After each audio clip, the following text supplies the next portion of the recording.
Hi everyone. Today I have some embossing and coloring and mistakes were made. So stick around, I'll show you how I overcame this disaster of a card. So here is a new to me embossing folder. I hadn't used it yet. It's got these gorgeous roses on it. It's one of the really thick sizzix embossing folders. Now here's a photo of the finished card and I'm going to show you the trials and the tribulations and how I got to this. So to start, I have this little sprayer on my desk. It's just a little water sprayer, but I designate this one to making it fancy. I got some perfect pearls in it.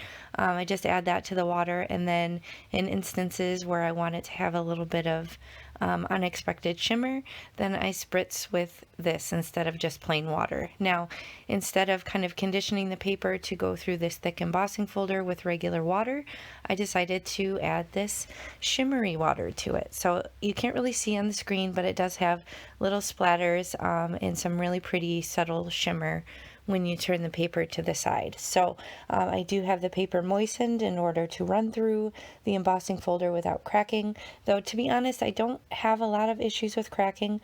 It's still just always a good idea to really allow the paper to take the design, and these 3D embossing folders are no joke and they add such a pretty design to your paper crafting. So I'm totally winging it here, guys. I have no idea my plan, but I decide I want to add some color to this gorgeous embossed image. So I have my Corinne markers here. I have the 12 pack, and you can see my little swatch off to the left. And I just kind of scribbled some of the pigment down onto my glass mat, and I have one of my favorite Arteza water brushes, and I'm just kind of coloring in messily over these rose blooms. Now you can see it's darker in spots and lighter in spots. Part of the reason being is that I'm not using the right sort of paper for this, which is my first mistake and the first thing I would do differently next time.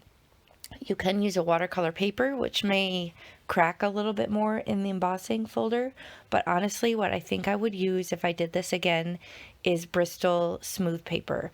Now, anytime I use these water brush sort of markers, I always use Bristol smooth. Now, it's not an actual watercolor paper, however, it can handle moisture quite well. So the I don't know, there's like a little clear coating or plastic coating or something on the paper that really allows this pigment to move around.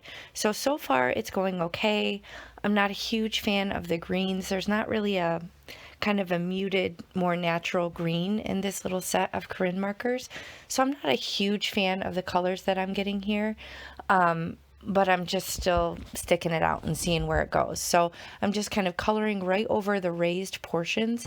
It's not super neat. I could be taking time and being a little bit more careful, but honestly, I don't want it to take all day. Now here I decide I want to do a background, and this is where I really mess up. So you can see here, look, that pigment is stuck. It is not moving, and it is a full-on blob of blue pigment.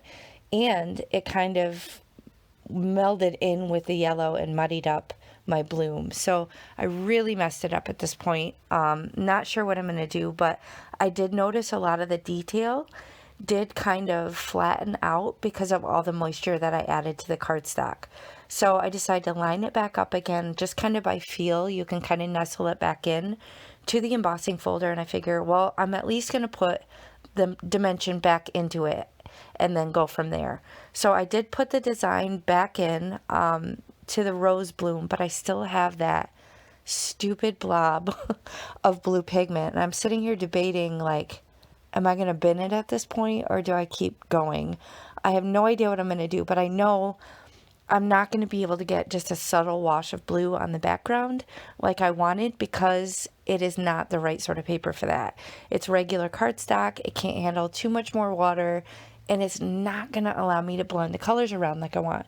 So I decided to come in and at least cover up where I got the blue onto the bloom, and then I decide I'm going to cut this thing out, or at least the bottom part of it. So I get my fussy cutting scissors and I cut around the bloom. I cut out where the leaves are and where that blue blob is and just kind of start fussy cutting around the bottom of the floral. And then I think I have in my mind, I'm just going to use my paper trimmer just to kind of cut a straight edge along halfway through up that bloom. So I'm just kind of carefully going through, and again, because I ran it through the embossing folder again, I was able to get all that dimension and detail back on the blooms. But I'm just kind of carefully fussy cutting around the bloom and effectively cutting out that blue blob that I messed up on the background. So I did bring it to my paper trimmer, and that's how I got that nice straight line. And then I just fussy cut the rest. And then this adorable little sentiment strip, I actually have them all in their own little pockets in my storage solution here.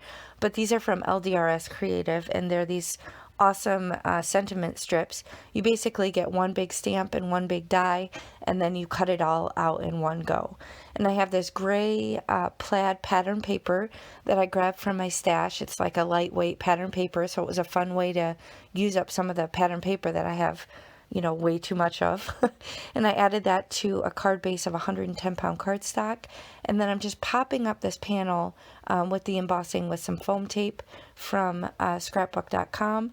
I'm just going to remove the backer here. And then I'm just going to line that up right over top of this pattern paper so that the gray just pokes out on the bottom where I cut off the mistake part of the panel. And then I'm going to figure out, I did cut down the fishtail banners off the edge of this because I wanted it to be smaller. And then I have these little foam strips that I have from Amazon, which fit perfectly behind these little sentiment strips, just to kind of pop it up and give it a little bit more dimension. But this was the way that I saved this. I was really close to just chucking it out, which I'm sure you guys can relate. It's kind of hard to tell whether you should commit any more time to it, but sometimes just stick it out and think outside the box and see if you can save it. I'm really glad I did. I added some blingage. They're like white iridescent sequins, and kind of added them on the top and the bottom portion of the card, and I'm really pleased that this turned out. I added another little piece of that same pattern paper on the inside to continue the design, but now I have this gorgeous embossed painted happy birthday card. So I'm really glad I stuck it out. Big mistakes, but persevere, guys. It's just paper, and it's all about having fun playing, right? So I hope you enjoyed this. If you did, please hit the thumbs up. It really does help me out. It encourages YouTube to kind of send my video around to others. So I appreciate you so much. Have a great day. Thanks.